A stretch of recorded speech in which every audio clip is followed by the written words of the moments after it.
Step beyond the grand gates of Topkapi Palace, past the marble courtyards and golden domes, and you'll find yourself in one of the most secretive, misunderstood, and mythologized spaces of the Ottoman Empire, the Imperial Harem. Forget the stereotypes of women lounging on silk pillows with grapes and perfumes. The truth? It's far more complex and far more human. Life inside the harem was a world of rules, rituals, power games, and silent struggles.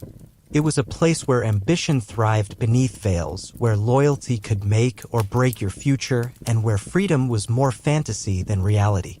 In today's video, we're stepping into the embroidered slippers of a concubine, not a queen, not a servant, but one of the hundreds of women selected, groomed, and shaped to live within the Sultan's inner court. You'll see what her daily routine looked like, from the moment she woke in the soft pre-dawn glow to the long hours of studying, bathing, beautifying, and waiting, always waiting. Was it a life of luxury or captivity? Was love even possible? Could a concubine ever rise to power, or was she just another beautiful face in an endless sea of silk? Let's unravel the mystery. This is not just history, it's a human story lived behind closed doors. Welcome to a day in the life of an Ottoman harem concubine. Before you get comfortable, as always, take a second to like the video and subscribe to the channel, but only if you enjoy our content. Also, let us know where you're watching from and what time it is for you. Sometimes our stories keep you up, other times they put you to sleep. Life began before sunrise. Imagine a world gilded in silks where fountains whispered secrets in marble courtyards and the scent of rosewater drifted through arched hallways.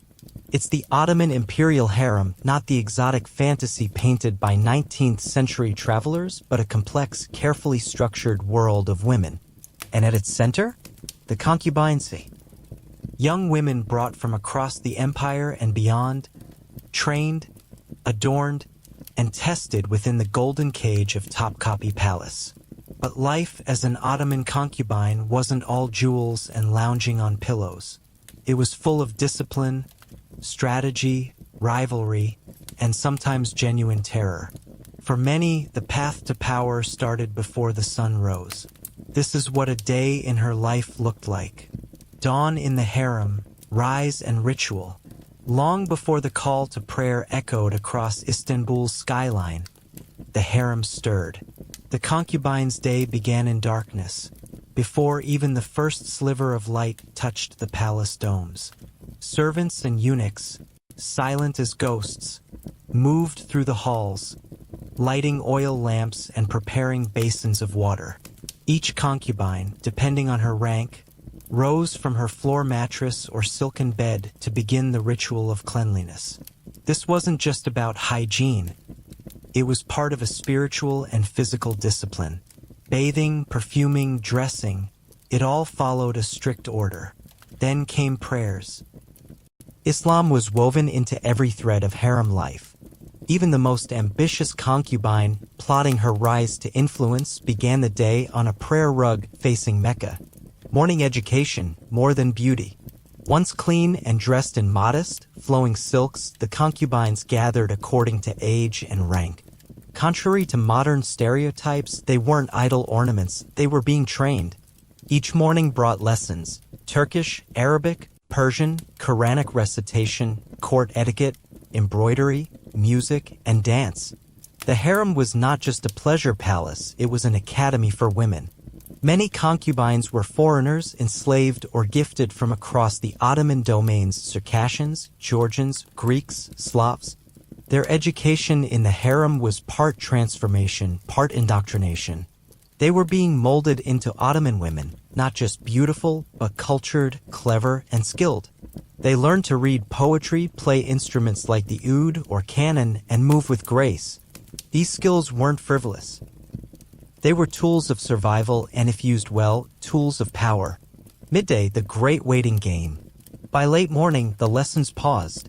The harem was quiet but not restful. For many concubines, this was the most psychologically tense part of the day. Why? Because this was often when the Valide Sultan, the Sultan's mother, or the chief eunuchs might summon concubines to perform for inspection or, worse, selection. Being chosen to spend an evening with the Sultan could mean a sudden rise in status, but it also meant intense scrutiny. The Sultan might request music, poetry, or simply the company of a woman who caught his interest. Concubines not yet chosen, sometimes called odalisques, waited. They perfected their skills. They waited again. Some waited years. Others never rose beyond basic service. They cooked, cleaned, or sewed in the background of the harem machine, unseen by the Sultan but vital to the palace's inner workings. The shadow of rivalry. Despite the fragrant air and the golden domes, the harem was a place of intense rivalry. Every woman inside it was locked in a subtle, often silent competition. To be selected by the Sultan was just the beginning. True power came with bearing him a son. A concubine who gave birth to a male heir became a Hasiki Sultan, a favored consort, a mother of a prince, a political player. And she would be targeted. Poison, slander, manipulation, isolation, all of it happened behind the screens of the harem. Eunuchs helped maneuver alliances. The Valide Sultan, who once rose from the same ranks, pulled strings behind the scenes. It was survival of the most elegant and most cunning. Even friendships between concubines were often delicate, shadowed by envy and ambition. Afternoon, bathhouse bonds and battles.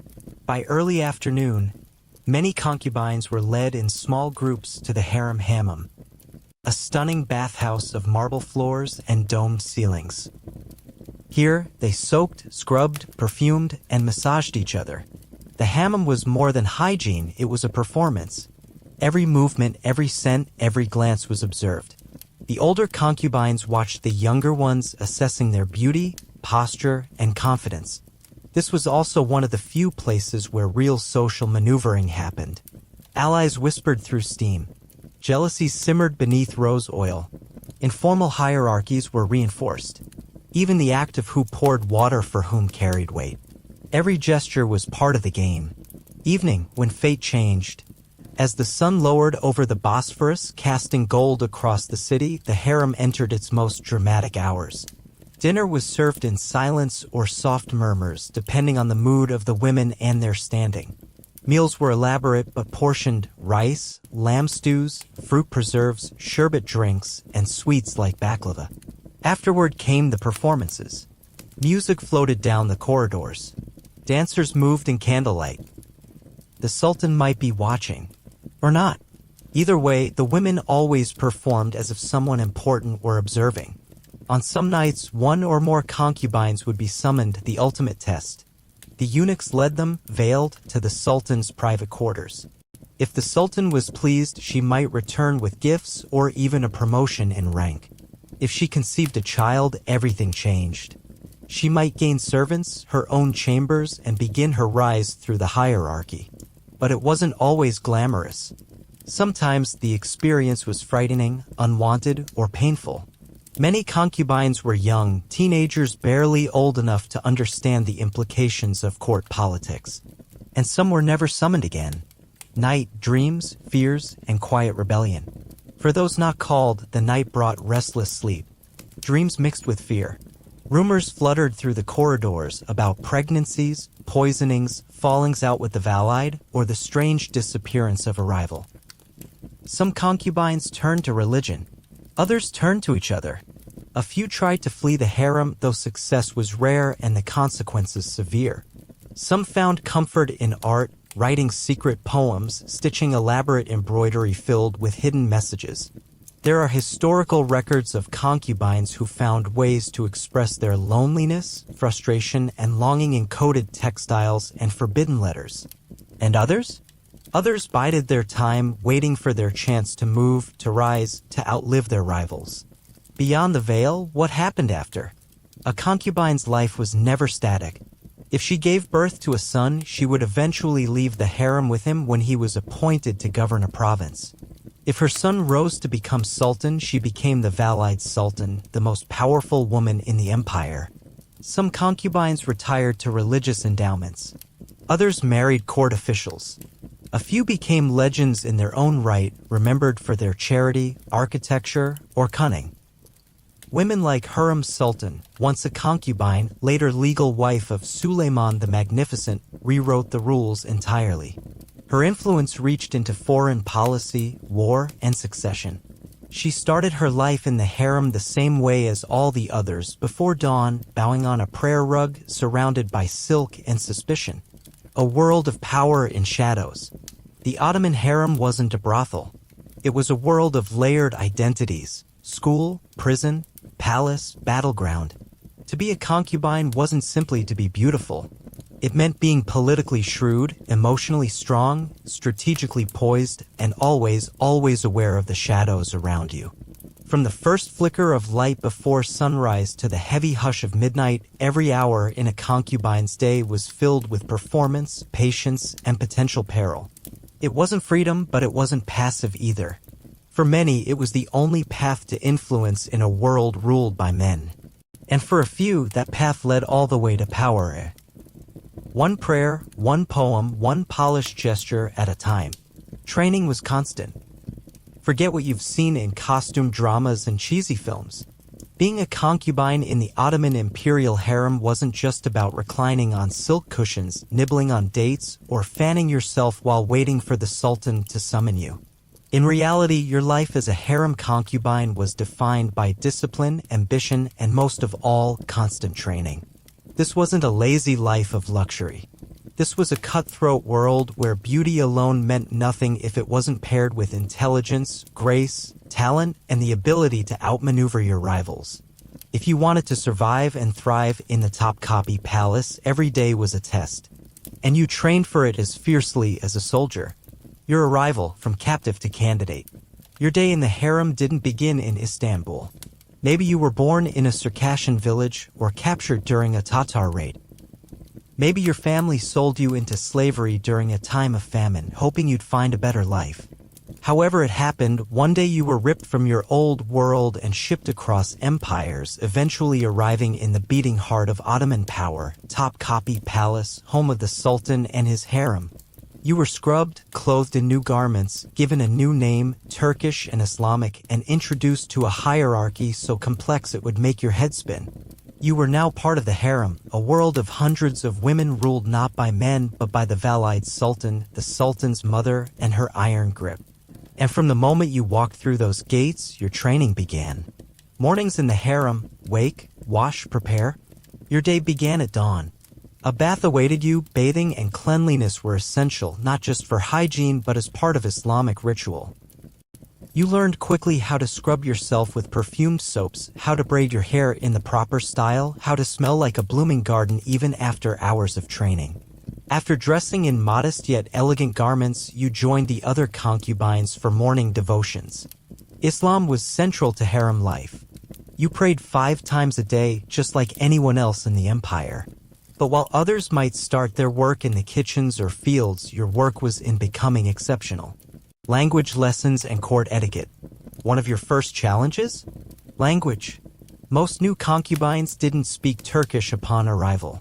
So your training began with basic Ottoman Turkish, and if you were bright enough, Arabic and Persian followed.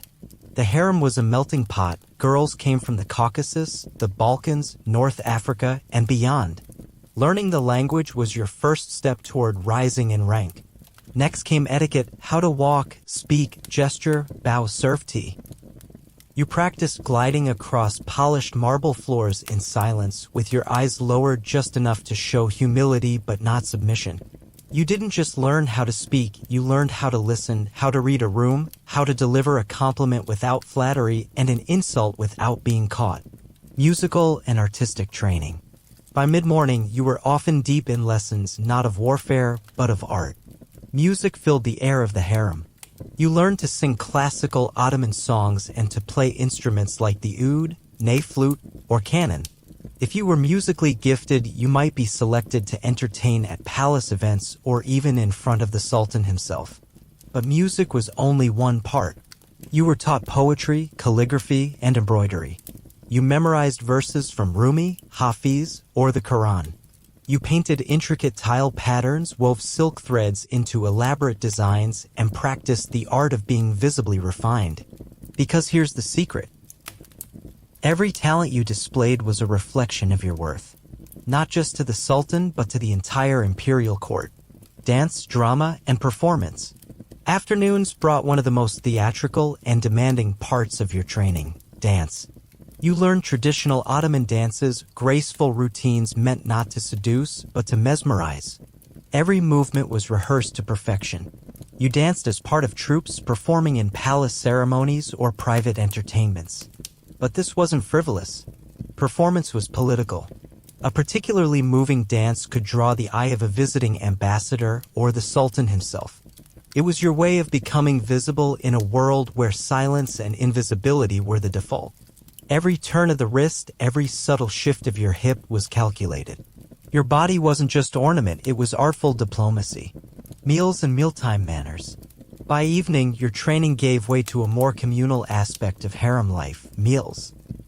You didn't dine like a peasant, but you didn't feast like a queen either. Meals were modest but well prepared. Rice dishes, lentils, yogurt, fruits, and spiced stews served on brass or porcelain trays.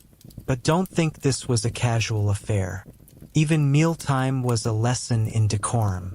You ate sitting cross-legged on cushions, often in silence, never reaching before a superior did. Sharing food meant sharing status, so alliances were made and broken over bowls of lamb stew. Watch your mouth. Watch your eyes. Every gesture mattered. Climbing the ranks, from novice to favorite. You weren't just training to pass the time, you were training to rise. Most concubines remained nameless, blending into the harem's tapestry. But those with ambition, talent, and cunning could rise. Kuriai, the basic rank of concubine. Most stayed here. Gozde, the favorite, a concubine who caught the Sultan's eye. Iqbal, a woman who bore the Sultan a child, especially a son. Kaden, a wife in all but name, given status and property. Hasiki Sultan, the Sultan's chief consort, powerful and envied. Valide Sultan, the Sultan's mother and arguably the most powerful woman in the empire. You weren't just training to sing or paint. You were training to wield influence. And in some cases, to rule the empire from behind a lattice screen.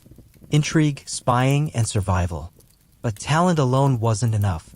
The harem was also a political battlefield. Alliances formed, secrets whispered, and favors traded like gold coins. You needed to know who to trust and who to avoid. Girls who seemed like friends could turn on you. A misplaced word, a jealous glance, a rumor whispered into the wrong ear, and your fortunes could plummet. Part of your daily training was learning how to navigate this world of shadows. It was courtly politics with perfumes instead of swords. And make no mistake, those who rose too fast or too carelessly were often the first to fall. Nights of uncertainty and dreams. As the sun dipped below the Bosphorus and the palace lights flickered to life, you retired to your chambers, often small, shared, and sparsely decorated. You washed, prayed, braided your hair, and reviewed the day in your mind. Did you perform well in dance? Did the poetry tutor seem pleased? Did your rival side-eye you during lunch? And always you wondered, will tomorrow be the day I'm summoned? Because the ultimate turning point in your life was the night the Sultan's messenger came to your door. If you were chosen to spend a night with the Sultan, everything could change. Or nothing might. Some girls were never summoned again. Others gave birth to sultans. More than just a mistress. Western imagination often paints the harem as a den of sensual luxury. But life in the harem wasn't about sex, it was about shaping empire. Many of the empire's greatest sultans were sons of concubines trained in this very way. Some concubines went on to become powerful regents, diplomats, patrons of architecture, and rulers in all but name. The Ottoman harem produced women like Hurrem Sultan, a former slave who became the Sultan's legal wife and reshaped the political landscape of the empire. Their secret weapon? Not beauty, not seduction. Training. Relentless daily training. The palace was a school of power. So no, you didn't spend your days lounging and gossiping. You spent them learning, training, practicing, and surviving. You became fluent in multiple languages. You learned to make poetry out of longing, art out of embroidery, and diplomacy out of dance. You memorized complex etiquette, studied politics through silence, and absorbed history through hymns. And maybe, just maybe, you rose. If you played your part well, you could become the most powerful woman in the empire. Because in the Ottoman harem, training was everything. And a day in your life? It was one step in a long march toward power. Hierarchy was everything. When most people hear the word harem, their minds leap to opulent fantasies of silk cushions, perfumed halls, and women lounging in luxury. But inside the harem of the Ottoman Empire, life was far more complicated and far more strictly structured than any romanticized tale. For the women who lived there, especially the concubines, life revolved not around pleasure but around hierarchy, discipline, and unrelenting competition. In the imperial palace of Topkapi in Istanbul, the harem was not some idle playground. It was a world within a world, a sealed-off domain with its own rules, its own power dynamics, and its own silent wars. For a concubine, one of the hundreds of women vying for attention and status, every hour of every day was influenced by where she stood on the social ladder. Let's walk through a day in the life of one such woman, a young concubine, recently brought into the imperial harem, full of hope, anxiety, and ambition. Her life isn't cushioned by fantasy. It's shaped by rank, obedience, beauty, and survival. Morning, waking in silence. She wakes before the call to prayer, long before the Sultan's court stirs. The dormitories are quiet, save for the faint rustle of bed linens and whispered morning prayers. The girls around her, other concubines in training, are careful not to speak too loudly. Noise could mean punishment. She shares a sleeping space with many others. These are the newest and lowest-ranking members of the harem, often called Asmi Kisler, novice girls. Brought in from all corners of the empire, sometimes as slaves, sometimes offered as tribute, they are trained in language, etiquette, religion, music, and the art of pleasing. Though the quarters are clean, they are not luxurious. Silk and satin? Not yet. For now, it's simple bedding, modest meals, and a constant undertone of fear. Fear of failing. Fear of being forgotten. Fear of being dismissed. Training begins, obedience, language, and refinement. After washing with cold water and donning their uniforms. Modest caftans in unadorned colors, the girls head to morning lessons. Their teachers, older, experienced concubines who have either risen through the ranks or plateaued at mid-level. These women enforce discipline ruthlessly. One misstep, a slow answer, a clumsy movement, and you may be relegated to scullery work or worse, dismissed entirely from the palace. The lessons include Ottoman Turkish, Arabic, and Persian, calligraphy and poetry, religious instruction, Sunni Islam, court etiquette, how to walk, bow, speak, and serve, music lessons, lute, flute, or voice, dance and graceful movement, personal grooming and beauty rituals. These aren't hobbies. They are weapons in the war of court survival. Every talent is a tool to climb the social ladder, and every failure a step toward oblivion. Meals, another lesson in hierarchy. Breakfast is taken in silence. It's not just about eating, it's another performance. Girls are expected to sit correctly, speak minimally, and eat with etiquette. Meals are typically bread and olives, cheese or yogurt, honeyed fruits or nuts, a small bowl of lentils or boiled eggs. The food is modest but not meager. The Ottoman court is wealthy. Even the lowest-ranked harem girls eat better than many peasants in the empire. But the truly decadent dishes?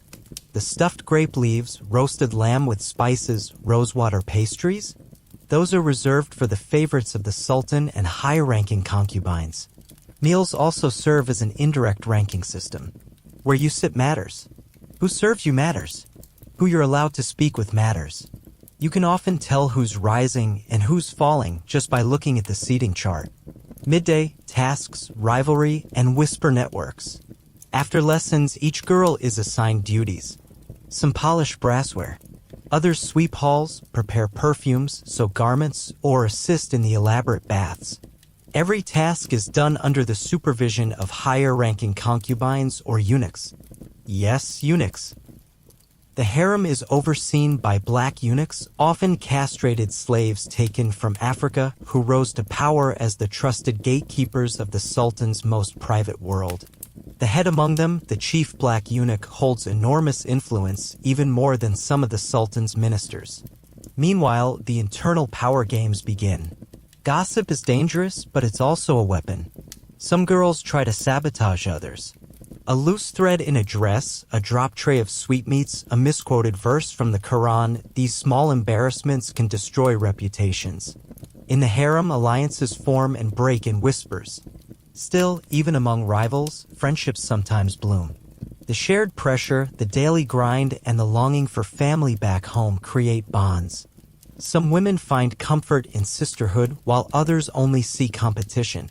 Afternoon, the sultan's favor could change everything. As the day continues, the atmosphere grows more tense. Because in the afternoons, the sultan might choose to visit. Now, let's be clear, he doesn't just wander in and pick a woman at random. Everything is arranged. If a concubine is summoned to his private chambers, it's through a formal system.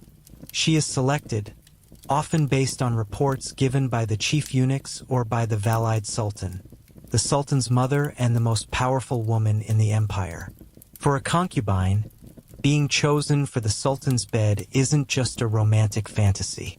It's the potential start of a lifelong rise to power. If she pleases him, she may be called again. If she bears a child, especially a son, she can rise to the rank of Hasiki Sultan, a position of wealth and near unlimited influence. But for every one girl chosen, dozens are passed over. Some wait years, others never get called. And still, every day they prepare as if they might be. Evening, baths, beautification, and hopes. Evening in the harem is a time for preparation and longing. In the steamy, fragrant hammam baths, the concubines wash away the sweat and dust of the day. This is a sacred space not only for cleanliness but for grooming, healing, and strategizing. Hair is oiled and combed. Skin is scrubbed with pumice and rosewater. Scented oils like amber, musk, and jasmine are massaged into the skin. Fingernails are stained with henna. Every inch of the body is tended to, not just for vanity but for survival. In the Ottoman court, beauty is currency, and a concubine must stay dazzling even if no one sees her that night. After bathing, the girls may retire to their chambers or spend time embroidering, practicing music, or whispering about which concubine was summoned or who may be next. Night, dreams, fears, and endless waiting. As night falls, the lamps are dimmed. Some women lie awake, dreaming of elevation, to be more than a concubine, to bear the sultan's child, to gain a voice in an empire that listens to so few women. Others pray for patience, for mercy, for a letter from home, a scrap of news from a far-off village. Some cry silently under blankets, afraid their loneliness will be seen as weakness. Because in the harem you are always watched. The invisible chains of hierarchy. Everything a concubine does, from her lessons to her bath to how she speaks when pouring tea, is dictated by her place in the hierarchy. There are no shortcuts, only slow, painful progress. At the top sits the Valide Sultan, the sultan's mother, and the true queen of the harem. Beneath her are the sultan's favorites, then the mothers of his children, then mid-ranking concubines, then novices, and finally the servants. Every rung matters. Even a small promotion, being made a personal attendant to a higher-ranking woman, could change a girl's life. But one misstep could also end it. A world of power behind a veil. So was the harem a prison? In many ways, yes. The women could not leave. Their movements were restricted. They were cut off from the outside world. But within those walls, some women rose to extraordinary heights. Some concubines became mothers of sultans. Others wielded political power from behind the scenes, influencing laws, foreign policy, and court appointments. And all of them, from the lowest girl to the highest-ranking consort, navigated their days through the same unyielding rule. Bathing rituals were sacred. The sound of splashing water, the scent of rose oil and orange blossom, the warm mist of steam rising through marble chambers, your day begins not with a whisper, but with a ritual.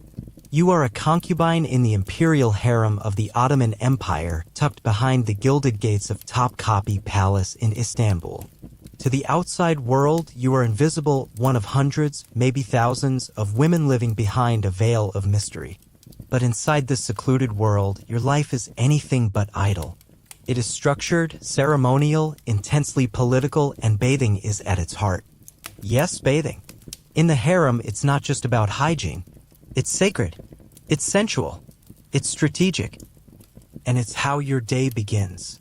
Dawn in the harem. Soft light and silent movement. You rise with the sun. The palace is quiet at this hour. The cool air not yet broken by the heat of day or the whispers of court intrigue. Your silk bedding rustles as you stand, wrapping yourself in a fine cotton robe. Your room, called an odalik, is simple but elegant. You are not yet one of the Sultan's favorites, but you are being trained, groomed, and watched. Every movement matters. Every gesture is part of your education. A eunuch servant brings warm water in a copper basin for you to wash your face. You do this in silence, under the carved wood of your chamber's lattice windows, watching the sky shift from blue-gray to soft gold. The morning bath, ritual purity in the hammam. The most sacred part of your day has arrived. The hammam, the bath. You descend into the palace's private bathhouse with a group of fellow concubines. No male presence is allowed here. Only women. Concubines, odalisks, and senior attendants enter this marble temple of steam and cleansing. This is no simple soak in warm water. It's a ceremony. The marble floors are warm beneath your bare feet. Steam curls in the air. Attendants scrub your skin with kismets made of raw silk, removing the outermost layer to reveal freshness beneath.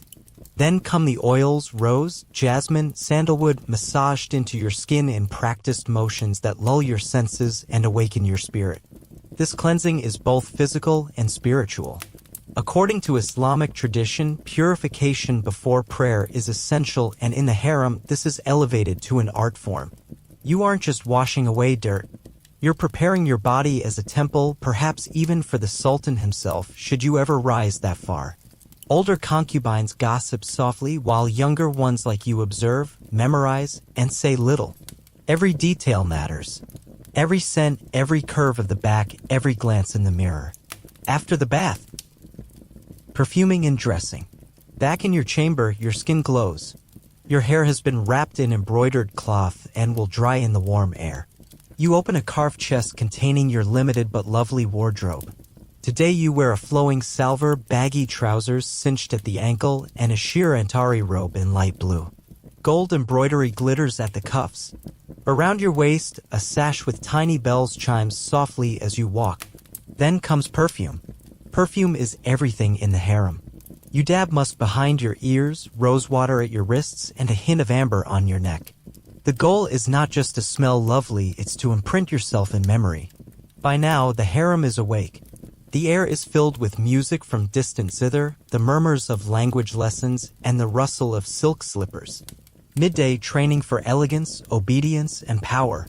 Life in the harem isn't a languid daydream of pillows and fruit. It's structured, competitive, and rigorous. You attend lessons led by older concubines and eunuchs. Your teachers were once in your place, trained to speak Arabic, Persian, and Ottoman Turkish, to recite poetry, sing, dance, and play musical instruments.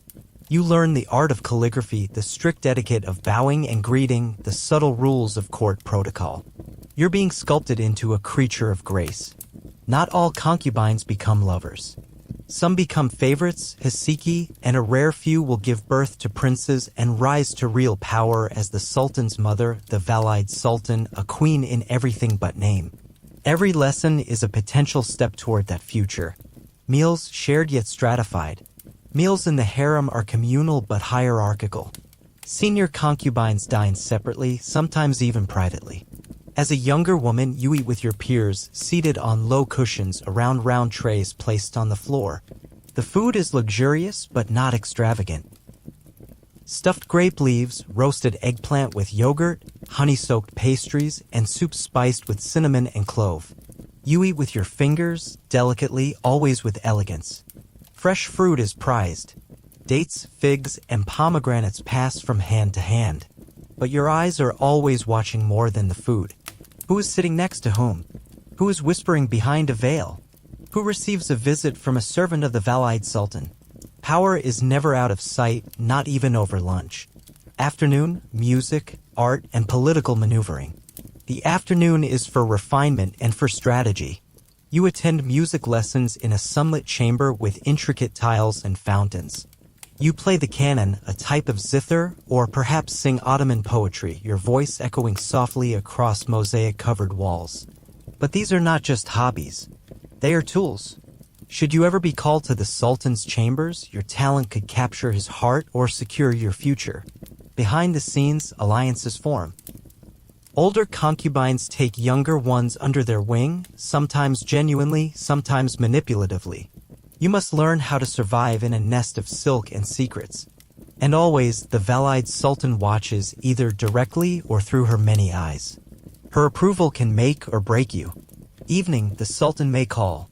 The harem changes as the sun begins to set. The light grows softer. The mood grows heavier. Something in the air shifts. Because this is when the Sultan may summon a concubine.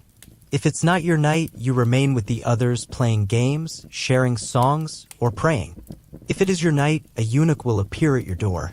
You will be bathed again, perfumed again, and dressed in the finest silk. You will be led silently through the palace's inner corridors, never to walk in the daylight outside. Your feet will touch only rugs and marble, your eyes only the flicker of golden lanterns. If you were chosen, this could change your life. One night can lead to pregnancy, and a pregnancy could lead to real power. But if not, the night continues in the harem, more lessons, more subtle games of influence. Some women rise. Others are forgotten. Night, prayer, reflection, and dreams. Before sleep, you perform ablution and pray. You may not be free, but your soul is still yours. You kneel facing Mecca, whispering quiet verses in a voice softer than silk. You lie down again on your bedding, the moonlight casting latticed shadows through the windows. Somewhere, a lute plays. Somewhere, someone else is being prepared for the Sultan. You close your eyes, wondering, will I rise? Will I bear a prince? Will I be remembered? A world of gilded cages and hidden power. To the outside world, the harem is a place of indulgence. A fantasy of cushions, perfumes, and half-clad women lounging like cats. The truth is more complex. The harem is a palace within a palace, a place where women were simultaneously confined and empowered. Though physically restricted, concubines could gain astonishing influence. Some even governed the empire through their sons. The 16th century period known as the Sultanate of Women saw harem mothers and favorites guiding imperial decisions, financing mosques, and forging diplomatic alliances. Bathing, music, language, prayer, these were not distractions. They were tools of ascension. And at the heart of it all was the ritual of the bath. Each scrub of the skin, each drop of rose oil was a symbol of transformation from outsider to courtesan, from servant to sultan's companion, from concubine to queen. Appearance was a priority. Dawn filtered through the latticework windows of the harem like honey through silk. A soft breeze carried the scent of rosewater and the faint sounds of the palace, the call to prayer, the rustle of silks, the quiet footsteps of eunuchs signaled the start of another carefully curated day. In the Imperial Harem of Topkapi Palace, every woman had a role to play and every hour held expectations. For a concubine in the Ottoman court, appearance wasn't just about looking beautiful. It was a full-time job, a ritual, a way of life. It meant survival, advancement, and influence. From the moment she rose to the time her head rested again on a velvet pillow, how she carried herself mattered as much as how she looked, and how she looked might shape her entire future. Let's step into a single day in the life of one such woman. Early morning, the ritual of awakening. She rose before sunrise, not from a rooster's crow, but at the gentle summons of routine. In the harem, time flowed differently, regulated not just by clocks or the muezzin's call, but by choreographed rituals. The morning began in silence. Sleep-matted hair was brushed out slowly with ivory combs. A wash basin of warm water, rose petals, and milk was brought to her room. She cleansed her face carefully, not only for hygiene but for symbolism. Cleanliness was divine. It was the mark of civility, refinement, and piety. She applied kohl around her eyes, even early in the day. Not heavy, just enough to enhance the curve of her lashes. A touch of rose oil on the wrists. She dressed not in court finery, but still in rich silks or embroidered cottons, always elegant, never careless. Even in the privacy of the harem, appearance had no off hours. Morning tasks, training, reading, and refinement. Contrary to the popular myth that concubines lounged all day in scented chambers, life in the harem was structured and often demanding. By mid-morning, she was in lessons. If she were new, she might still be learning Turkish or Arabic. Many concubines came from the Balkans, the Caucasus, or Eastern Europe and arrived in the palace with little more than their native tongues. Language was power. Without it, advancement was nearly impossible. Other lessons included calligraphy, to write poetry or letters. Music, such as the oud, ney flute, or canon. Dance, with an emphasis on grace and expression. Recitation of the Quran, to show devotion and gain respect. Court etiquette, which could be as nuanced and delicate as any royal protocol. And always they were observed. Not just by instructors, but by the older concubines, by attendants, even by senior eunuchs. A concubine's discipline, poise, and eagerness to learn could set her apart from dozens or even hundreds of others. Bathing rituals. Cleanliness as ceremony. By noon, it was time for the hammam, the bathhouse. But this wasn't just a routine wash. It was a sacred ritual. The Ottoman bath was a space of socialization, relaxation, and purification. Within the harem, private baths rivaled those in the grandest public bathhouses. White marble floors, domed ceilings letting in soft shafts of sunlight, the air thick with steam and scented oils. Here, the concubine would be scrubbed and massaged by attendants. Her skin was polished with olive oil soap and a silk scrubber. Her hair was perfumed, her nails filed and tinted with henna. Every part of her body was cared for with meticulous detail. This wasn't indulgence, it was preparation. The possibility always lingered that she could be summoned to serve the Sultan. And when that happened, she had to be flawless. Afternoon, competition in the shadows. After bathing, lunch was served in the communal halls. Platters of rice, lamb stews, figs, and bread. The food was good, but the real meal was gossip. The harem was a political space. Friendships were forged over shared combs and whispered secrets, but alliances were often fragile. Everyone was watching each other. Who had new jewelry? Who had been summoned to the Sultan's chambers last week? Who had been passed over? Among hundreds of women, only a handful rose to prominence. The stakes were high. A favored concubine might rise to become the Hasiki Sultan, the mother of the heir, or even Valide Sultan, the powerful matriarch behind the throne. And so appearance meant more than beauty, it meant control. A confident posture, an eloquent answer, a deliberate tilt of the head all became tools of influence. Evening preparations, the moment might come. In the late afternoon, the atmosphere shifted. That was when the Kisler Aga, the chief black eunuch, might arrive with the news every woman half feared and half hoped for: you have been summoned. If her name was spoken, everything changed. She would be dressed by other women, her body rubbed with musk or jasmine oil. Her hair would be coiled and braided, adorned with pearls or fine combs. A sheer veil might cover her face, but only just enough to hint, not hide. Her walk to the Sultan's chamber would be guided and guarded. She would not speak. She would not look directly at anyone, but she would know that every eye was watching her. And for the women not chosen that night, they would continue as always, reading poetry, playing music, perfecting dances, hoping their time would come. The power in beauty. It's tempting to think of the harem as a cage, and in many ways it was. But it was also a crucible, one where intelligence, ambition, and self-control were as essential as appearance. Women could and did rise through its ranks by mastering this world.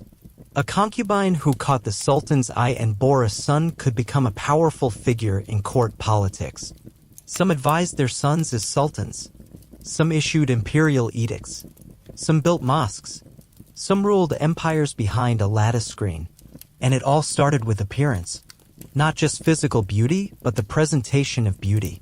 The projection of confidence, grace, and education. The control of posture, poise, and presence. When the day ends, as night fell, the harem quieted again. Lamps were lit. The perfume of the day still lingered. Some women whispered secrets into each other's ears. Others practiced songs or reread verses. Some stared out at the stars, wondering if their name would be next. Our concubine washed her face again before bed, removing the oils, the powder, the kohl, but not the pressure.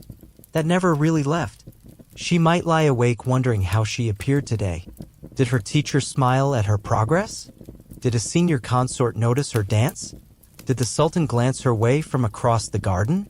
Tomorrow would come, and with it another chance to rise, or another quiet day of practice and waiting. Legacy of the harem. The harem wasn't just a place of beauty, it was a place of transformation. The women within were daughters of distant lands, war captives, or political gifts.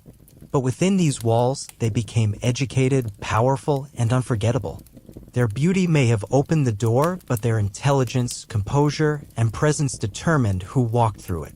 Today, historians recognize the harem not just as a symbol of exotic luxury, but as a hidden seat of soft power in the Ottoman world.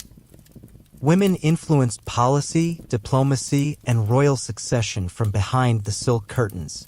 But for each of them, it began the same way: a mirror, a brush, a bottle of rose oil, and a lifetime spent mastering the art of appearance. Socializing was strategic. You might imagine the harem of the Ottoman Empire as a gilded cage, a place where women lounged all day in silks, waited to be summoned by the Sultan, and filled their time with idle pleasures. But the truth? Much more complex. Being a concubine in the Ottoman court was a full-time job. And more than anything else, it was about strategy, especially when it came to socializing. Every smile, every whispered word, every bathhouse visit or embroidery circle was part of a vast web of silent politics. For a concubine, socializing wasn't just something to do, it was survival. Let's step inside Topkapi Palace and walk a day in her slippers. Before the sun, the quiet hierarchy awakens. Before the first light hit the domes of the palace, the concubines of the Imperial Harem were already stirring. A day began in silence, in discipline. Each woman had a schedule dictated by her rank, duties, and ambitions. The lower-ranked women, new to the palace, often teenagers captured or gifted from foreign lands, awoke early to perform chores, prep water for their superiors, and begin prayers.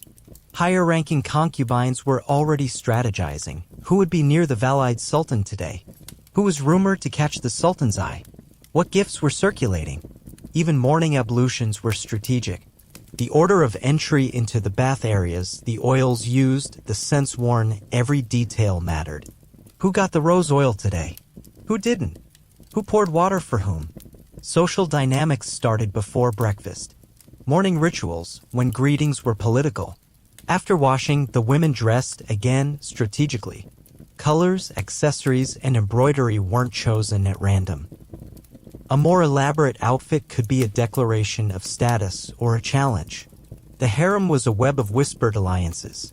Lower-ranked women might try to flatter a popular concubine or curry favor with a eunuch close to the Valide Sultan. A small compliment could be a peace offering. A slight pause in a greeting could signal rivalry. Every good morning was weighed. Every glance measured. Because you never knew who was watching. Lessons in power, education as social positioning. Contrary to popular myth, harem concubines were not uneducated. The Ottoman harem functioned as a finishing school. Women studied languages, Turkish, Arabic, Persian, music, poetry, Islamic law, and etiquette. But these lessons were also arenas of quiet competition. In music lessons, the most graceful singer or instrumentalist might be noticed and recommended for a performance in front of the Sultan. In Quranic study, a quick learner could earn respect and get closer to the religious tutors. And the Valide Sultan who prized piety. Even embroidery and calligraphy weren't just pastimes. They were means to display artistry, cleverness, and loyalty. A well-made embroidered gift offered to a higher-ranked woman or even a eunuch could change a concubine's future. The midday game, meals and mingling. Lunchtime in the harem was more than a shared meal, it was the day's major social arena. Women gathered in small clusters based on seniority and favoritism. The Valide Sultan and senior favorites dined separately, often in private. The rest sat together, but not as equals. Who got to eat with whom was a matter of status. Who served whom, who was served last, who offered food to another, it all carried meaning. You might think offering a sweet to another concubine was just generosity. In the harem, it could be flattery, bribery, or manipulation. And gossip? It thrived at midday. Rumors about who was summoned to the Sultan's chambers last night, who was falling out of favor, who might be pregnant, it all moved fast. Some used gossip to destroy rivals. Others weaponized silence. Saying nothing about a woman could be even more damning than spreading lies. Afternoon performances entertaining with intention. After the meal, the harem's mood shifted. This was when the women practiced or performed their arts, dancing, singing, reading poetry aloud.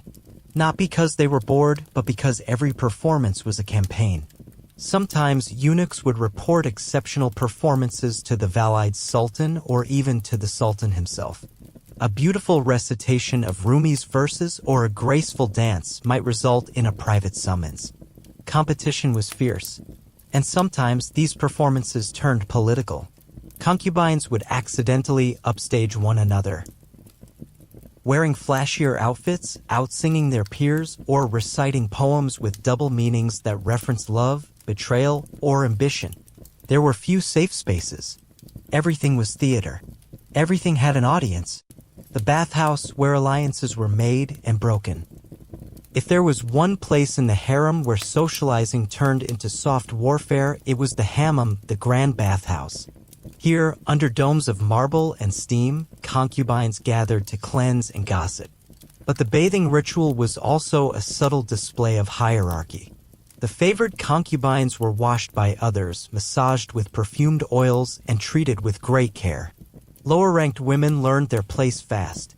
Yet, it wasn't just a passive experience. For some concubines, the bathhouse was a battleground. Friendships were forged here, but so were plots. A whispered warning could protect an ally. A suggestion dropped in a rival's ear could stir paranoia. Eavesdropping was common. So was spying. Even the eunuchs, ever present, always watching, could be bought for information. A bit of jewelry or a compliment to the right one could change the entire landscape of alliances. Evening, where the stakes were highest. As sunset painted the sky, the palace buzzed with tension. Evening was when concubines might be selected for the Sultan's court. Summons came in silence. A eunuch approached, a name was whispered, and the woman was escorted to prepare for the Sultan's presence. To be chosen meant everything. It wasn't just about pleasure. It was politics. If the Sultan favored you, you might become his consort. Bear him a child. Rise in the ranks. Secure power. And make enemies. But even those not selected that night had a role to play. They watched, they learned, they kept mental tallies of who was rising and who was falling. Then they strategized their next move. Should they try to befriend the new favorite? Or warn others about her? Should they isolate her or find protection in her shadow? The harem was fluid, and everyone played the long game. Nighttime, whisper networks, and secret plots. As the palace quieted, the concubines retired to their chambers. But sleep didn't always come easy. By night, soft footsteps crept through corridors. Secret notes were passed. Conversations continued behind doors, beneath blankets, over shared tea. Some concubines wrote poetry not just for beauty, but to express secret pain or send messages. Some sent gifts to the Valide Sultan. Others plotted the downfall of a rival through careful manipulation. The most skilled knew how to appear humble while subtly rising. Others were bold, too bold, and disappeared from the harem entirely, their names only whispered in cautionary tales. Long-term strategy, the social climb. For concubines, socializing wasn't just daily survival, it was career planning. The goal? To gain a title. Ideally, to bear a son and become a Hasiki Sultan or eventually a Valide Sultan, the true queenmaker. Once a concubine gave birth to a prince, she left the harem and followed her son to a provincial court. There, she gained influence, staff, and her own court. If her son became sultan, she returned as his mother and the most powerful woman in the empire. All that began with one relationship, one connection, one clever word at the right time. That's why socializing in the harem was never frivolous. It was war. Behind the silks, a Game of Thrones. Being an Ottoman harem concubine wasn't about lounging and luxury. It was a life of constant strategy. Every look, every interaction, every bath, prayer, meal, and lullaby was a move on a chessboard. Some women fell from favor in days. Others rose, decade by decade, into the most powerful positions the empire had to offer. And they did it not with swords or armies, but with conversation, charisma, and cunning. So the next time you imagine a concubine sipping sherbet and playing a lute, remember. That lute might have been tuned not just for music, but for war. Socializing wasn't leisure, it was how a concubine survived, climbed, and sometimes conquered. Entertainment filled the halls. The harem of the Ottoman Empire wasn't just a private corner of a palace, it was a world unto itself. Behind the towering gates and marble walls of Istanbul's Topkapi Palace lay a universe of women who lived, learned, loved, and vied for power in their own distinct society. To outsiders, the word harem often conjures up images of languid women draped in silk, fanned by servants while sipping sherbet in a candlelit chamber. But the truth? That's only part of the story. In reality, life inside the harem was vibrant and busy, and at the heart of it all was entertainment. From music and poetry to dance and elaborate pageantry, entertainment wasn't just a luxury for Ottoman concubines. It was a constant, crucial part of their everyday lives. Let's step through a single day inside this dazzling, complex world where entertainment filled the halls and every moment was a chance to shine. Morning, waking up to music and ritual. Your day as a concubine in the Ottoman harem began at sunrise, often to the faint sounds of a reed flute echoing through the corridors. Palace musicians were constantly rehearsing or performing, and their melodies often served as a backdrop to daily life. You woke up in a shared chamber, surrounded by other young women. These were your companions, your rivals, your audience, and your only family within the palace walls. Before breakfast, you performed ritual ablutions and morning prayers, part of the spiritual rhythm that structured life in the Islamic court. Then it was time to begin the day, and that meant preparing for both instruction and display. Because in the harem, how you looked, moved, and performed could decide your fate. Mid-morning, lessons in art, dance, and song. The harem was not simply a place to keep women, it was a finishing school. Every concubine was trained to entertain, to charm, and to elevate the cultural tone of the court. Why? Because the Sultan didn't just seek beauty, he sought refinement, creativity, and grace. So after morning prayers, you headed to your lessons. Music was a cornerstone. You might study how to play the oud, a stringed instrument, the canon, a zither-like harp, or the ney, a reed flute. Voice training was common, too. Concubines were expected to sing classical Ottoman compositions and poems. The music wasn't just for fun. You were preparing for public performance, well, as public as anything could be in the secluded world of the harem. On holidays, religious festivals, or birthdays, these performances became major events where the highest-ranking concubines showed off their talents. And then there was dance. Under the guidance of older concubines or visiting instructors, you practiced elegant, expressive dance routines rooted in Central Asian, Persian, and Anatolian traditions. You moved to rhythms played on hand drums, learning how to captivate without uttering a single word. Dance was not only entertainment, it was an art, one that could lift your status in the harem and even bring you to the sultan's attention. Late morning, reciting poetry and storytelling. After music and movement came words.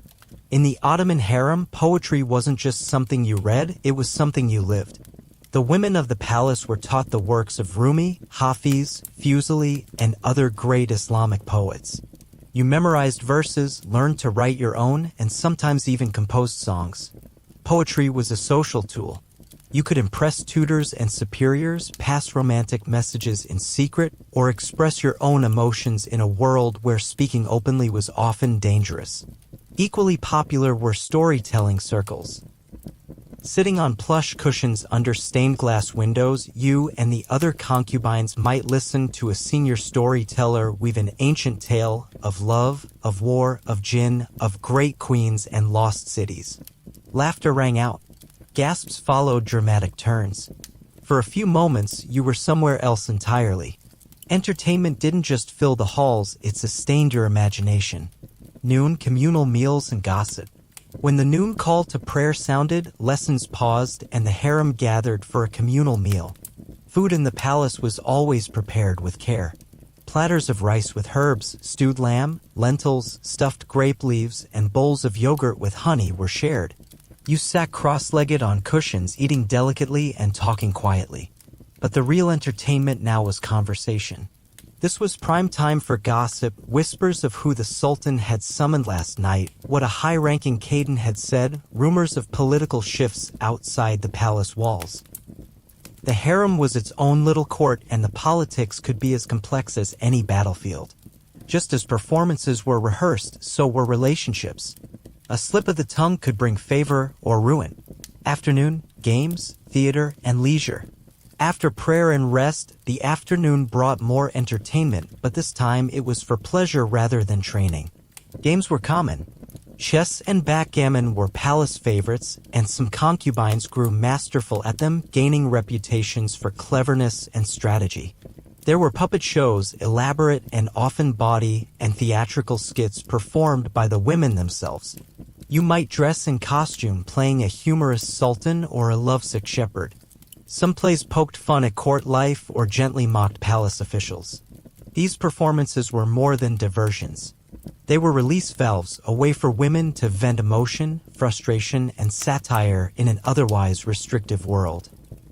Sometimes dancers or musicians from outside the palace were brought in to perform. Special celebrations like Eid, Nowruz, or royal birthdays turned the harem into a festival ground filled with laughter, music, and sweets. Evening, private entertainment, and courtly displays. As the sun dipped below the Bosphorus and the palace shimmered in evening light, the harem shifted into something more formal. This was when private performances were held. A select group of concubines, often the most talented or favored, would perform in smaller, more intimate settings. These weren't for the entire harem. They might be for a visiting noblewoman, the Valide Sultan, the Sultan's mother, or even the Sultan himself. You would dress in your finest robes, adorned with silks, pearls, and delicate embroidery. You painted your eyes with kohl, scented your wrists with rose oil, and stepped into a space lit with lanterns, incense burning in the corners. Then you sang. You danced. You played the oud or recited verses. And all the while, you hoped. Hoped to be noticed. Hoped to be remembered. Because in the Ottoman harem, performance wasn't just an art, it was a path to power. After dark, music echoes into night. Even after the last formal events, entertainment didn't end. The halls of the harem often glowed with lamplight into the late hours. In the quiet of night, small groups of concubines would gather for more casual, intimate sessions. Someone strummed an instrument. Someone sang a lullaby learned in childhood. A friend might recite a haunting poem while another offered a funny story to lighten the mood. These moments were for bonding away from the competitive hierarchy. You shared dreams, sorrows, fears, and laughter. And if you were lucky, you had something rare in the harem, a true friend, more than just pastimes. To an outsider, all this entertainment might seem frivolous, just pretty distractions in a gilded cage. But inside the harem, entertainment was everything. It was a survival skill, a display of intelligence, a method of persuasion, a way to climb the ranks, a source of identity, and sometimes an escape. Through art, music, and laughter, you made a life in confinement. You weren't just a shadow behind a screen, you were a performer, an artist, a scholar, a strategist. Your entertainment echoed beyond the halls. It shaped the mood of the palace. It softened the hearts of rulers. It educated princes. It built reputations that would be remembered for centuries. The curtain never dropped. As a concubine of the Ottoman harem, you didn't just live in a palace, you performed in it every day. You danced on marble floors, sang in candlelit rooms, and poured your heart into verses no one outside might ever read. Your art was your voice. Your music was your armor. And the entertainment that filled the halls? It wasn't background noise. It was your stage. And you were always performing. Every day held hope for favor. In the heart of the Topkapi Palace, tucked away behind high walls and guarded doors, lay one of the most mysterious and misunderstood places of the Ottoman Empire, the Imperial Harem. To the outside world, it was a den of pleasure, opulence, and idle luxury. But to the women who lived within it, life was not about indulgence, it was about ambition, competition, and an unrelenting daily pursuit of something precious, the Sultan's favor. For the average concubine, every day in the harem was both a struggle and a promise. She could begin her morning a nobody and end her evening as the woman chosen to share the Sultan's bed. And if fate smiled kindly upon her, she could rise even further, to mother his children, or one day become the most powerful woman in the empire. In the harem, every day held hope for favor. The morning begins. Silence, ritual, and readiness. The first light of dawn filters in through intricately carved wooden screens. The call to prayer echoes softly through the palace. A concubine awakens quietly in her shared chamber. These rooms, housing the newer and lower-ranked women, are clean but sparse. No silks or jewels here. Just simple bedding, a wash basin, and a few personal possessions. Despite the early hour, there is no lazing about. The day is already ticking. After quick ablutions, she dresses in a modest kaftan and wraps her hair in a simple scarf. Her appearance matters, even among novices. Sloppiness is noted. And in a place where hundreds of women compete for status, being overlooked can be worse than being punished. There's no breakfast in bed, no lounging with lovers. A concubine is expected to be disciplined, punctual, and prepared. Every movement is measured. Every look is cautious. Training, to be graceful is to be powerful. Her morning is filled with lessons. This is her education, not just for show, but for survival. A concubine in the Ottoman court is expected to be refined, intelligent, and utterly polished. The curriculum is grueling. Ottoman Turkish, Persian, and Arabic languages.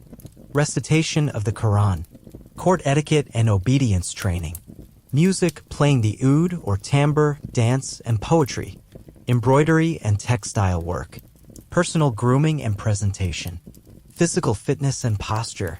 She is taught not just how to serve tea, but how to serve it with grace, how to walk as if she floats, how to bow just low enough to show deference but not desperation.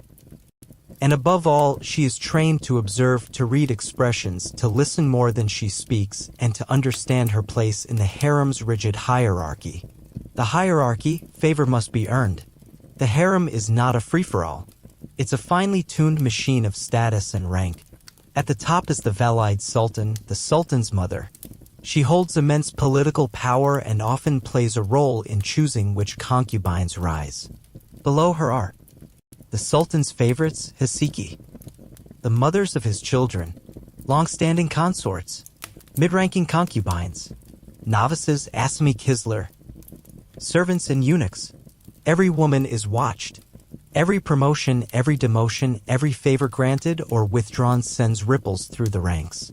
Even being chosen to light the Sultan's lamp or bring him fruit can be a sign that your star is rising. And so, our concubine spends every day in careful calculation, polishing her skills, studying her superiors, and hoping for an opportunity to rise. Midday meals, grace even in hunger. By midday, the concubines are granted a brief meal. This too is governed by rank.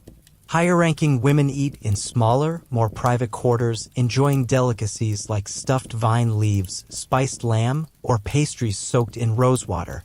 Lower-ranking concubines like her eat modestly but well. Bread with cheese or olives, lentils or chickpeas, fruit and dates, yogurt with herbs. There is no idle chatter. Meals are quiet, orderly, and supervised.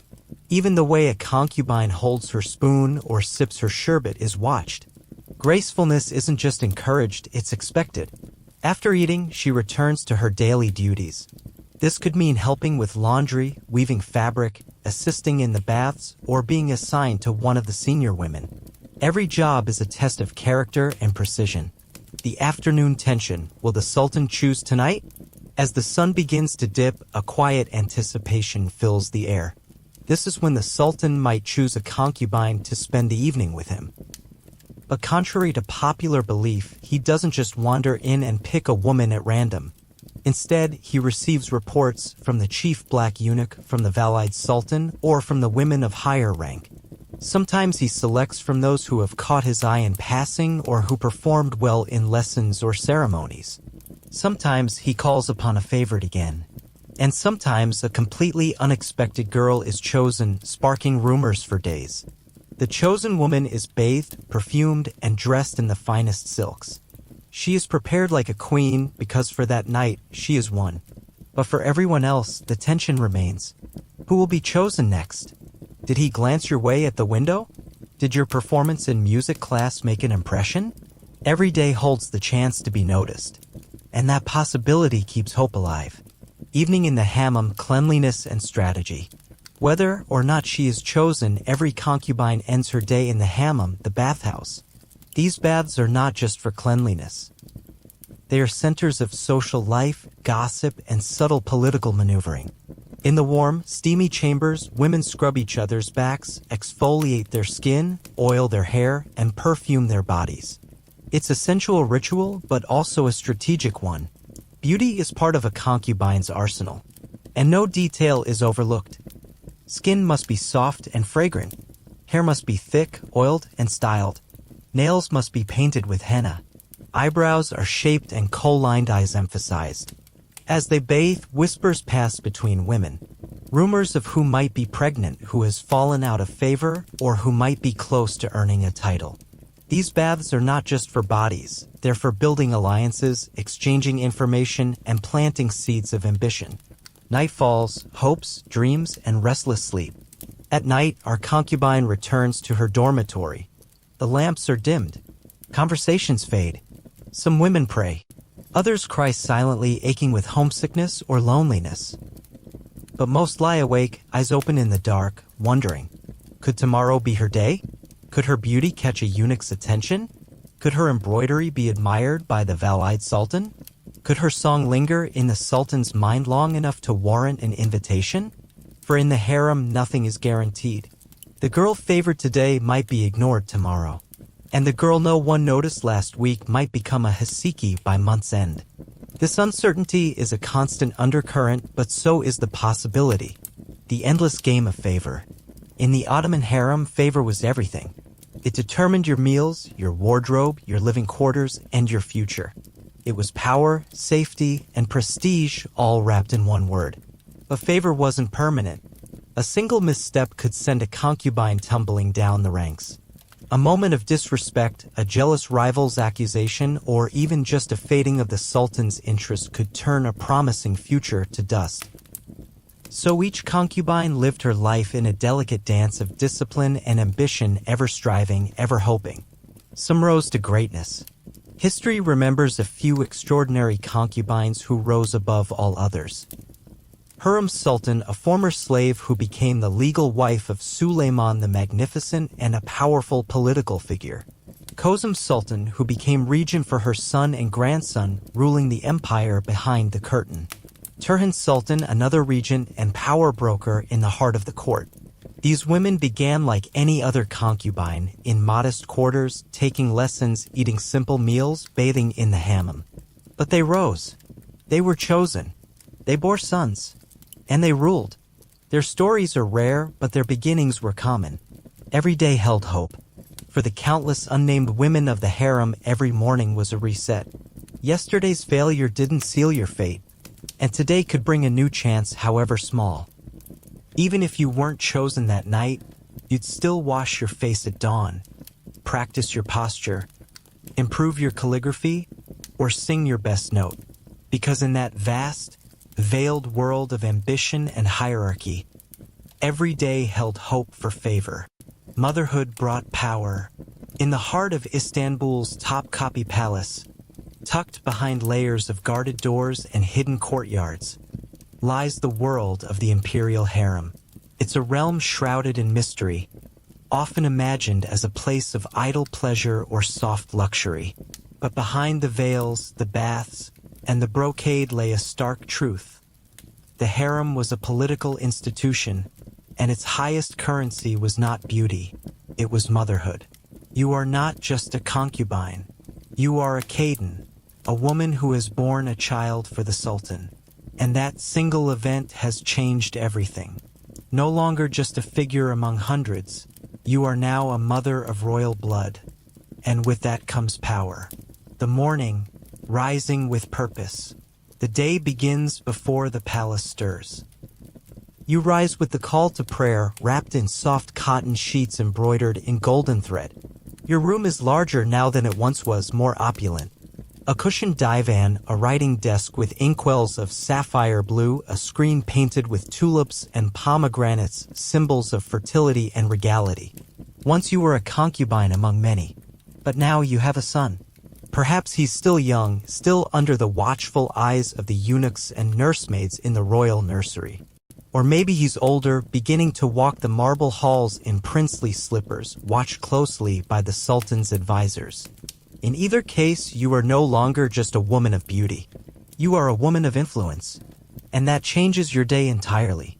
Sacred cleansing more than tradition. After morning prayer and a quick breakfast, perhaps warm bread with honey and goat cheese, you prepare for the hammam, the palace bath. This is no idle ritual. Cleanliness is tied to both spiritual purity and political strategy. The steam, the rose oil, the attendants scrubbing your skin with raw silk mitts, it's all designed to maintain your composure, your radiance, your presence. Women who've birthed children are respected here. Younger concubines watch you silently as you pass. Some envy you. Others try to imitate your poise, your stride. They know that the real power in the harem belongs to those who have done what they have not, produced the next generation of empire. The inner court, politics in silk slippers. After bathing, you are dressed by your attendants. Today it's a long silk robe in imperial green, stitched with golden crescents. Around your waist, a sash embroidered with tiny pearls. On your feet, slippers of embroidered velvet. You smell of amber and orange blossom. You make your way toward the Valide Sultan's chambers, the rooms of the Sultan's mother, the most powerful woman in the Ottoman Empire. If your own child is the Sultan, then you now hold that title. But if not, you still walk in rarefied circles.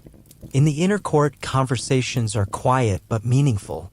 A glance from the Valide Sultan can approve or destroy.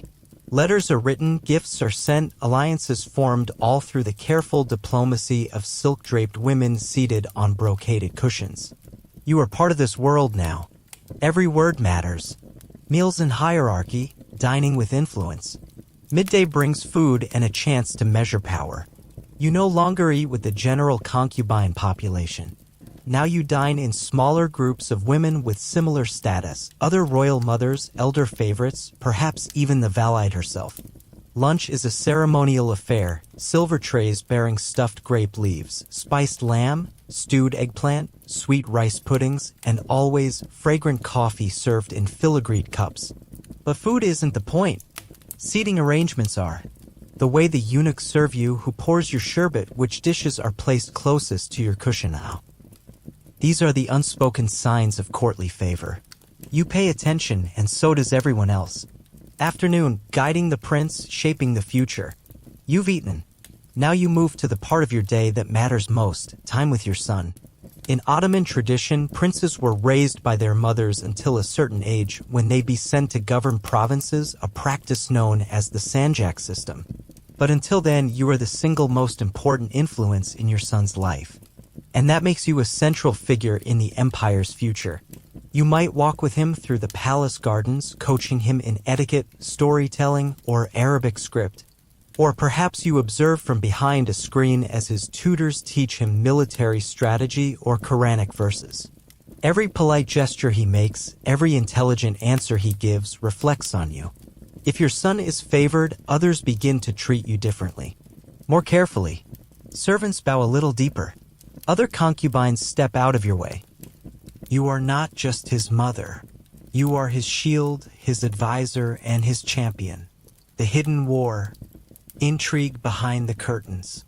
You're always aware that while motherhood has elevated you, it has also made you a target.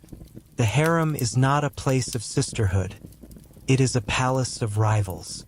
If your son is next in line for the throne, others will scheme against him. And against you, gifts sent by supposed allies are tasted first for poison. Friendly invitations to tea may be traps for gossip or manipulation. Even your most trusted attendants could be bribed. That's why you've developed your own network. Loyal eunuchs, faithful handmaids, even janissaries outside the harem who owe you favors. Politics in the harem are waged with perfume and poetry, yes, but also with strategy, surveillance, and secrets. And when necessary, ruthlessness, sunset prayers, and reflection. As the sun begins to dip behind the domes of the palace, the call to prayer echoes across the Bosphorus. You kneel on a silken prayer mat in your chambers, lit by golden lamps. You thank Allah for your health, your son, your continued position. You also pray for safety, for strength, because power in the harem is never permanent. You may have given birth to a prince, but princes grow. They are sent away. They die. And with them, your power can vanish. That's why you've spent the day doing far more than brushing hair and sipping sherbet. You've been weaving a net, a web of influence that might outlast even your son. Evening, the Sultan remembers. Evenings in the harem are reserved for performance, music, and the Sultan's pleasure. He may not summon you anymore, or perhaps he still does. As a woman who has borne his child, your relationship has shifted from romance to legacy. He may now regard you with deep respect or as a threat. You play your role with practiced grace. If summoned, you go. If not, you remain in your chambers, writing letters to governors, arranging future marriages, planning your next move. You are no longer here for attention. You're here to cement your name in the fabric of empire. The legacy of the mother. The story of Ottoman imperial power is not just the story of sultans and viziers.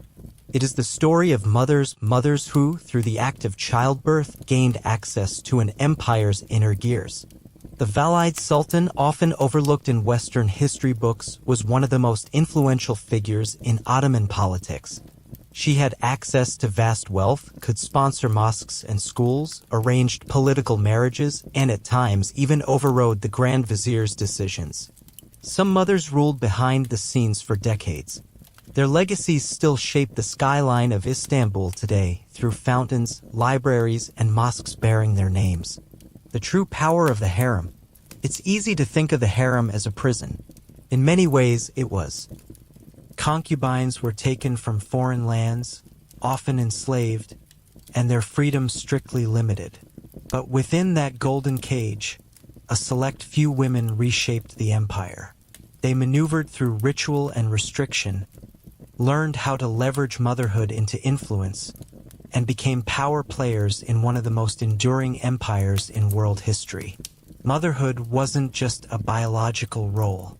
In the Ottoman harem, it was a title, a weapon, a throne, and for one woman, perhaps a girl stolen from a distant land, who rose to become a prince's mother, it was the path from silence to sovereignty.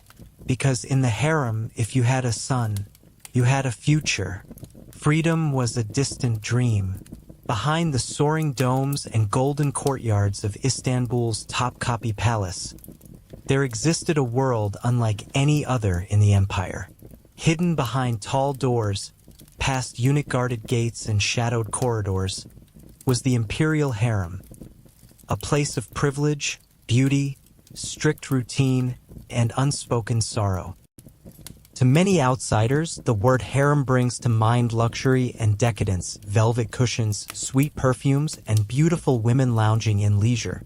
But for the concubines who lived within those stone walls, life wasn't about indulgence. It was about hierarchy, control, and survival.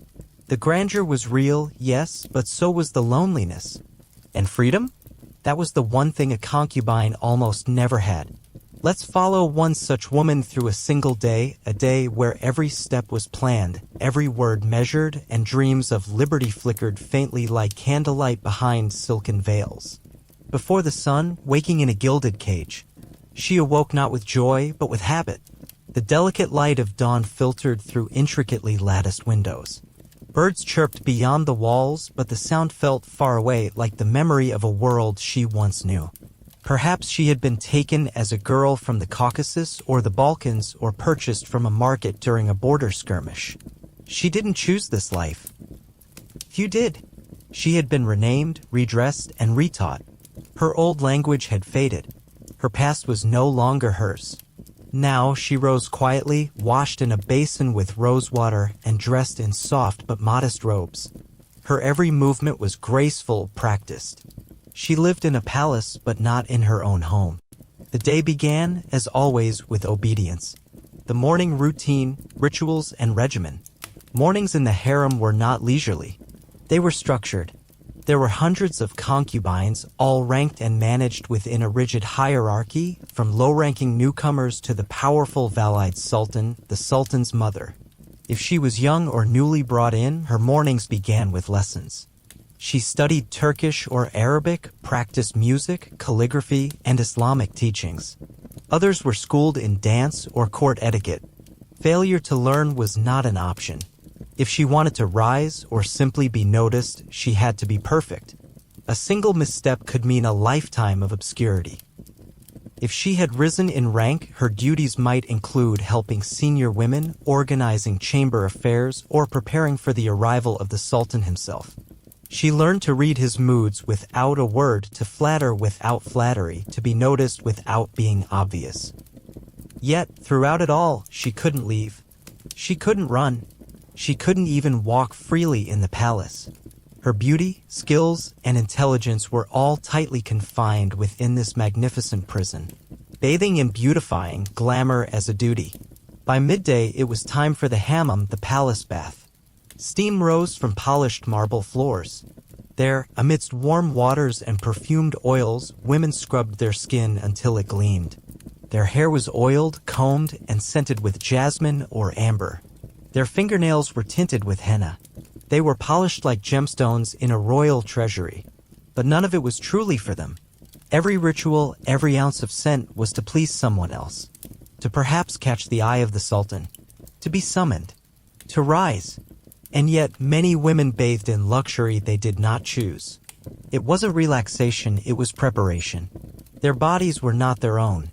Their appearance was a performance. Sometimes they stared at their reflection in the water and wondered, who am I beneath all of this? Afternoons of waiting. After the bath came food, lavish meals served communally. Dishes of rice, lamb, fruit compotes, and sweet sherbet were laid out. But conversation was careful. Friends could become rivals overnight. One whispered rumor could spell doom. The younger women learned quickly not to trust too easily. Even companionship came with risk. The harem was political. Powerful favorites could rise overnight, only to fall harder the next week. Alliances formed in secret. Betrayals were often whispered. She may have once longed for love. Now she measured survival in silence. Some women found comfort in books or poetry. Others in embroidery or in the music they practiced behind curtains. But always there was the watching. The weighing. The knowing that freedom, even to walk through the city like a commoner, was forever out of reach. Evening anxiety, the Sultan may call. As the sun dipped, anxiety thickened. Because some nights, the chief black eunuch would arrive and utter a name.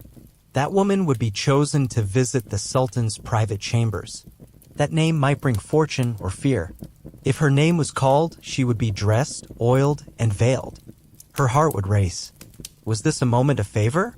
Or the beginning of manipulation she couldn't escape? If her name was not called, she would exhale in relief and disappointment. Because ironically, being chosen was the only path to power. To not be chosen was to fade. And so she waited, caught in a web of ambition and fear, longing to be free but afraid of being forgotten. Night, sleep, silence, and shadows. When night fell, the palace glowed with lanterns and quiet music. But in her chamber, the silence was heavy. She might lie awake, wondering what her family was doing, where her sisters were, whether her name was ever whispered in her village again. The moonlight spilled onto the floor like a path to the outside she could never follow. Sometimes dreams took her back to fields and mountains, to barefoot days and laughter she barely remembered. But dawn always came, and with it the same four walls. A life shaped by others. The life of a harem concubine wasn't one of constant misery. There were friendships, laughter, stories shared between veils. Some women became mothers to sultans. Some wielded immense political influence from behind the curtain. But that life, the life of the Hasiki Sultan or Valide Sultan, was for the rarest few. Most concubines lived their days in carefully maintained beauty and silence. Their lives were structured around men they barely saw, rules they never chose, and futures they couldn't control. Even if they bore a child, they would not raise it. Sons were taken to be trained for rule. Daughters were often given in marriage to nobles or governors, sometimes never seen again. Their identities were erased, their movements controlled, and their desires, romantic, personal, spiritual, were mostly ignored. Freedom in the smallest things. For many, freedom became something small. A moment alone by the window. A page of poetry that made them feel understood. The ability to choose what color silk to wear that day. A whispered memory of home. Some concubines were eventually freed. After years of service, they might be married off to a court official, allowed to live a modest life beyond the palace. But even then, they carried the harem with them. Its rules, its silence, its weight. Freedom was never something they had, it was something they dreamed of. The echoes of the harem. Today, the halls of the harem are empty. Tourists walk through the stone chambers and marvel at the tiles, the gold leaf, the architecture. But what they often don't see are the ghosts. The hundreds of women who lived, loved, wept, and hoped behind those walls. They were not just ornaments or exotic footnotes. They were human, brilliant, clever, ambitious, afraid. Some shaped empires. Others faded into palace silence. But all of them lived a life where beauty was a demand, obedience a rule, and freedom a dream kept close to the chest. So, what was life really like for a concubine in the Ottoman harem? It was a world of beauty, yes, but also of boundaries. A place where women were trained to perfection, adorned like jewels, and moved within a strict hierarchy where even a whisper could change your fate. Some concubines rose to incredible power, shaping the politics of an empire from behind closed doors. Others lived in silence, never summoned, never remembered. But all of them shared one thing: their lives were not truly their own. Every day was a carefully choreographed performance of grace, obedience, and hope. Hope to be noticed. Hope to be more. Hope maybe for a future beyond the palace walls. And though they lived in gold-laced chambers, many carried a quiet ache for something far more precious than luxury: freedom. Thanks for joining us on this journey into the heart of the Ottoman harem. If you enjoyed this glimpse into history's hidden corners, don't forget to like, subscribe, and ring that bell for more untold stories from the past. Until next time, keep exploring, keep questioning, and remember, history is never just black and white. It's embroidered in silk, whispered behind curtains, and written in the lives of real people.